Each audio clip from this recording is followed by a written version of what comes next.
Malgré son apparence lucide, Béatrice Ngom porte encore en elle le souvenir pesant du décès de son fils, Brian, il y a quelques semaines, à l'âge de 17 ans. L'adolescent souffrait de myopathie de Duchenne. Pas visible à la naissance, les premiers signes apparaîtront des mois après. En fait, je pense que mon enfant a commencé à marcher sur les pointes des pieds. Et on s'est dit que c'est le tendon d'Achille qui n'était pas bien, en fait, qui ne poussait pas bien.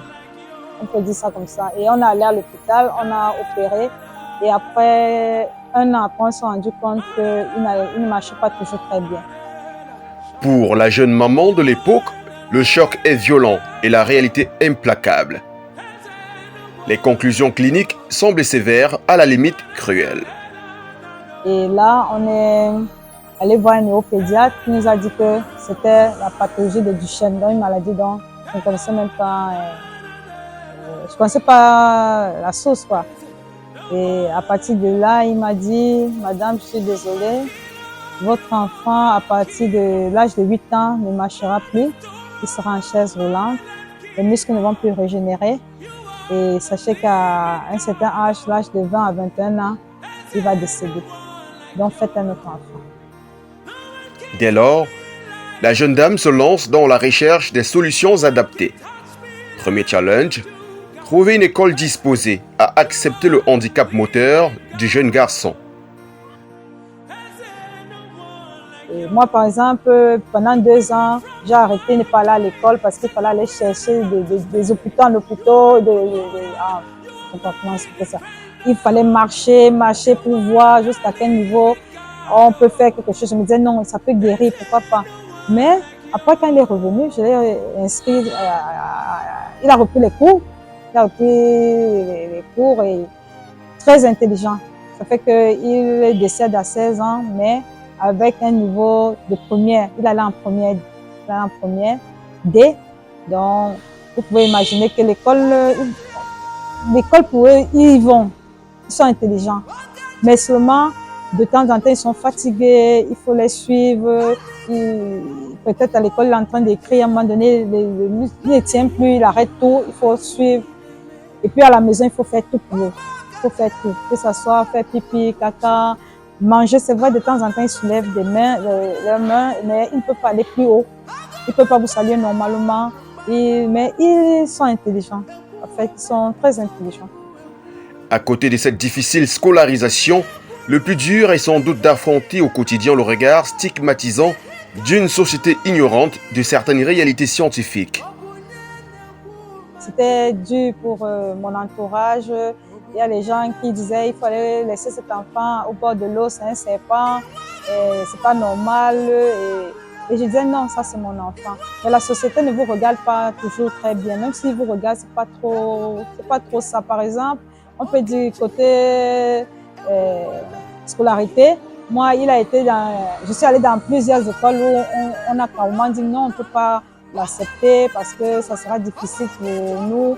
Et après, il est même allé dans un collège où il est resté 6 ans. Et après, un jour, le monsieur dit non, moi, je peux plus garder votre enfant. Il ne marche pas. Maintenant, je vais mettre les classes en 3e niveau, 4e niveau. Votre enfant ne peut pas aller vers là. Moi, je préfère ne pas prendre votre enfant. Je suis même allée dans d'autres où ils m'ont dit, on est désolé, on ne peut pas prendre cet enfant parce qu'il est handicapé. Ça sera difficile pour nous ici de gérer. Et je disais non, moi je vais gérer. Et puis ils me disent non, ils ne peuvent pas. Donc c'est dur. On ne parvient pas à comprendre. On ne parvient pas à comprendre pourquoi. Parce qu'on ne pose pas toujours de diagnostic à temps. Donc c'est ce manque d'informations qui amène les personnes à supputer. On pense que c'est de la sorcellerie, c'est mystique. Et c'est pourtant une souffrance énorme pour les parents, pour l'enfant lui-même.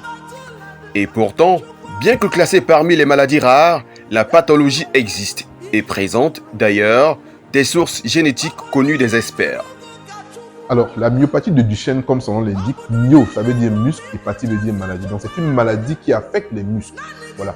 Et c'est une maladie qui est liée au fait que chez certaines personnes, il y a une protéine essentielle donc à la bonne tenue, à la bonne santé du muscle qui s'appelle la dystrophine, qui est absente. Voilà. Et donc, ces patients-là, lorsque cette protéine est absente, et bien malheureusement, il développe des symptômes qui font en sorte que les muscles s'affaiblissent. Et c'est donc à cause donc, de ces déficits en dystrophine, donc on a la myopathie de Duchenne. Et en général, c'est une maladie qui touche essentiellement les garçons parce qu'elle est liée justement à la transmission de gènes qui viennent essentiellement de la maman. Donc, lorsque une personne exprime cette maladie, ça veut simplement dire que la personne a reçu le gène malade de sa maman et malheureusement donc développe cette maladie. Et ça ne touche quasi essentiellement que les hommes. Toutefois, qu'en est-il alors de sa prise en charge?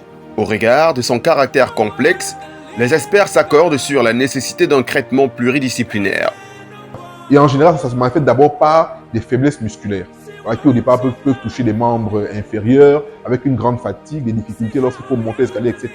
Donc, dès qu'il y a ces premiers symptômes-là, il ne faut pas hésiter, il faut directement aller à l'hôpital. Parce que plus tard, on verra qu'il y a d'autres symptômes qui vont se rajouter.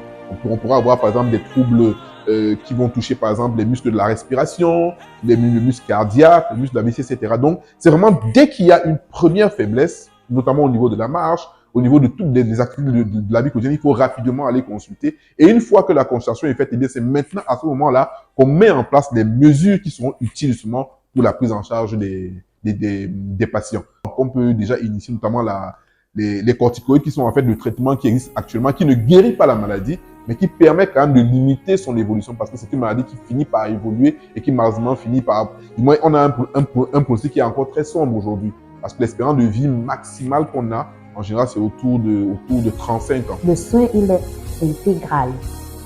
C'est-à-dire qu'il faut une pluridisciplinarité pour accompagner tous les patients. Maintenant, lorsqu'on a affaire à ce type de patients fragiles dans une famille, c'est la famille qu'il faut accompagner. On parle de plus en plus de parents co-thérapeutes. Donc, ces parents doivent être informés sur ce qui arrive à leur enfant. Ils doivent participer au processus qui est mis en place pour accompagner l'enfant. Donc, il faut les outiller de façon technique, mais aussi psychologiquement et culturellement et religieusement. Dans cet encadrement tous azimuts, le kinésithérapeute joue également un rôle prépondérant pour la flexibilité des muscles. Ici, il ne s'agit pas d'augmenter l'amplitude des mouvements articulaires, ni de restaurer la force. Ici, il s'agit juste de préserver cette amplitude qui est déjà là pour amener en fait l'enfant à rester toujours dans la souplesse au niveau des articulations pour pouvoir exécuter les gestes de la vie quotidienne. Bien évidemment, c'est pas chose facile et le kinésithérapeute a un rôle fondamental auprès des aidants. Le kinésithérapeute vous montre, vous oriente dans les exercices que vous allez faire à la maison, les exercices d'étirement musculaire. Et c'est très important, surtout dans la myopathie de Duchenne et Becker. Mais en plus de l'accompagnement clinique du malade, un suivi psychothérapeutique est impératif notamment pour les parents des victimes. Lorsqu'une mère porte un enfant, elle idéalise déjà ce produit. Et lorsque l'enfant arrive et qu'il y a, je peux le dire simplement, il y a un décalage entre l'enfant qu'on a pensé et l'enfant qu'on a eu. Il y a tout un travail qui doit être fait par la mère. Et ce travail ne peut pas être fait par la mère seule, par la mère et le parent. Donc, il faut un accompagnement.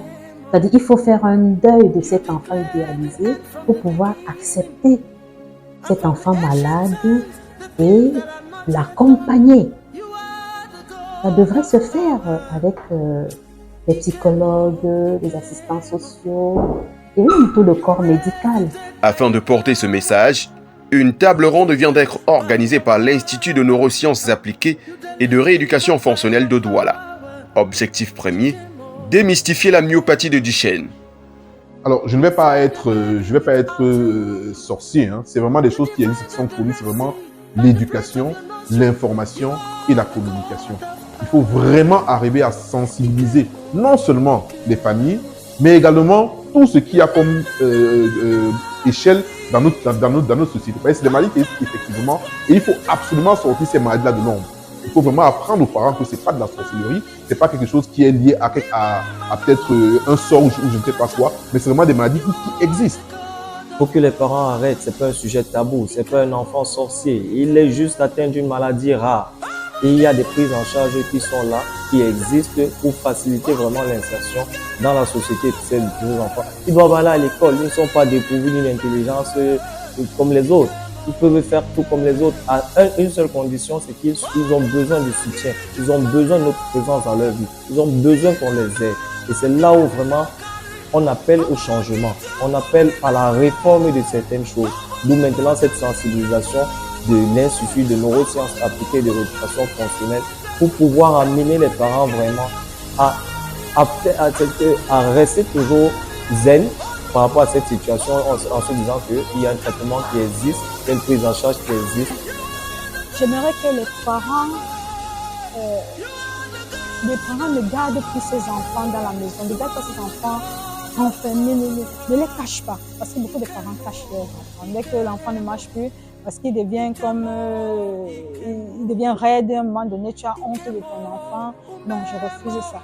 Donc, ma situation aujourd'hui, c'est qu'on puisse sortir ces enfants de la cachette où les parents ont mis ces enfants et qu'on puisse donner beaucoup. Si on veut que ces enfants aillent loin, on doit leur donner beaucoup d'amour, beaucoup d'amour. On ne doit pas avoir honte d'eux.